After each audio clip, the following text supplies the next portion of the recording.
नमस्कार दोस्तों, कैसे हैं आप सभी लोग। उम्मीद है आप सभी लोग बढ़िया होंगे। आज का जो हमारा वीडियो है वो CCA कैंडिडेट के ऊपर है, मतलब रेलवे अप्रेंटाइज क्या होता है उसके बारे में मैं आपको बताऊंगा। तो बहुत सारे बच्चे कमेंट करके बार बार डिमांड कर रहे थे कि सर आपने ग्रुप डी के ऊपर तो बहुत सारे वीडियो बना दिए, लेकिन इसके ऊपर कभी एक वीडियो नहीं बनाया। तो बहुत ध्यान से देखिएगा, 100% रियल इन्फॉर्मेशन है, सारे पॉइंट क्लियर कर दूंगा। कितना कट ऑफ जाना चाहिए इनकी, तो ये मान के चलो नौकरी लगी है अगर उनने CCA किया है, या फिर जिनको करना है उनके लिए भी मैं सारी बातें बताने वाला हूँ। तो आप ध्यान से देखो कि इसमें रेलवे ग्रुप डी 2025 में आपको पता है कि जो 20% सीट है टोटल वैकेंसी का, जैसे मान के चलो 5000 सीट आई हैं, तो उसका 20% उसमें से 1000 सीट मतलब CCA वालों के लिए आई हैं, उतनी ही सीट एक्स सर्विसमैन वालों के लिए आई हैं। तो इसमें कैसे एडमिशन होता है, मान के चलो आपने सबसे पहले 10th पास किया हुआ है और ITI पास किया हुआ है। 10th में आपके 90% बने, ITI में आपके 70% बने, तो दोनों का एवरेज 80% आपका बन गया। परसेंट बेस पर इसमें सिलेक्शन होता है। और मतलब जो रेलवे जोन है RRC है, अलग अलग जोनल रेलवे अब समय समय पर इसकी वैकेंसी निकालता है। तो आपको हर एक जोन की, या फिर जहाँ पर आप रहते हो वहाँ के जोन की वेबसाइट या RRC की वेबसाइट को आपको रेगुलर चेक करते रहना है, तो वहाँ पर ये वैकेंसी निकलती हैं। आपको रेलवे ग्रुप डी में इसके फायदे क्या हैं। सबसे पहले तो आप एक चीज़ मान लो कि अगर आपने CCA किया हुआ है, CCA का मतलब होता है कोर्स कंप्लीटेड एक्ट अप्रेंटिस, है ना, CCAA।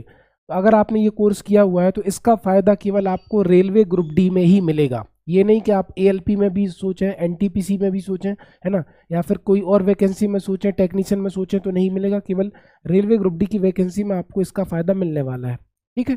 और ये करीब 1 ईयर का ट्रेनिंग कोर्स होता है। इसमें जब ये कोर्स स्टार्ट हुआ था तब तो करीब 7000 रुपये मिलते थे, अब शायद करीब 10,000 के आसपास इसमें सैलरी मिलती है। मान लो आपने ITI कंप्यूटर से किया हुआ है तो आपको जो पोस्ट मिलेगी वो DRM में मिल जाएगी, या फिर आपने ITI फिटर से किया है, डीजल से किया है, इलेक्ट्रिक से किया है, तो बहुत सारी मतलब ट्रेड के हिसाब से आपको मिल जाता है। किसी को CNW मिलेगा, है ना, किसी को कहीं पर मिलेगा अलग अलग, किसी को वर्कशॉप मिलेगा। तो इस तरीके से तो 1 साल की ट्रेनिंग होती है, उसमें आपको सैलरी भी मिलती है। पहले 7000 मिलती थी, अब 10,000 मिलती है। लेकिन इसका फ़ायदा आपको रेलवे ग्रुप डी के अलावा ALP NTPC और कहीं पर नहीं मिलेगा। और इसमें एज रिलैक्सेशन भी मिलता है। अगर आपने CCA किया हुआ है तो आपको 3 साल का एज रिलैक्सेशन मिलेगा, यानी कि जनरल वालों के लिए इस बार 18 से 36 एज लिमिट थी, आपको पता है। और आपको इसमें 3 साल फ़ायदा और मिल जाएगा। मतलब अगर आप जनरल के कैंडिडेट हैं तो आप 39 तक भर सकते हैं। अगर आप OBC के कैंडिडेट हैं तो आपको इसमें 3 साल का फ़ायदा और मिल जाएगा, 42 तक भर सकते हैं। और अगर आप SC ST के कैंडिडेट हैं तो 5 ईयर का मिलेगा, मतलब आप 44 ईयर तक फॉर्म भर सकते हैं, क्योंकि 3 साल का रिलैक्सेशन CCA कैंडिडेट वालों को एक्स्ट्रा मिलता है, ठीक है। इसके बाद 20% हॉरिजेंटल रिजर्वेशन, मतलब मैंने क्या बोला कि अगर टोटल 5000 वैकेंसी आई हैं किसी जोन में, तो उसमें से 20% वैकेंसी यानी कि 1000 पोस्ट CCA कैंडिडेट के लिए अलग होंगी, ठीक है। और वो पोस्ट पर आप अप्लाई कर सकते हो। उसी पोस्ट में आपका मतलब 1000 कैंडिडेट में आपको सीट लेनी है, और बहुत कम कंपटीशन होता है, बहुत कम बच्चे उसमें मिलते हैं। No minimum passing marks in CBT। आपको पता है कि जैसे मैं जनरल का कैंडिडेट हूँ तो मुझे 100 में से 40% 40 नंबर कम से कम चाहिए, मिनिमम पासिंग मार्क्स है। अगर मैं OBC का कैंडिडेट हूँ तो मुझे 30% नंबर चाहिए, ST का हूँ तो 25% मार्क्स चाहिए। लेकिन इसमें कोई भी मिनिमम पासिंग मार्क्स नहीं है। इसके अलावा नो फिजिकल टेस्ट, आपका फिजिकल टेस्ट भी नहीं होगा। नो ट्रेनिंग भी नहीं होगी। ट्रेनिंग इसलिए नहीं होगी क्योंकि आप ऑलरेडी 1 साल रेलवे के साथ काम कर चुके हैं, तो ये आपको फ़ायदा मिलेगा।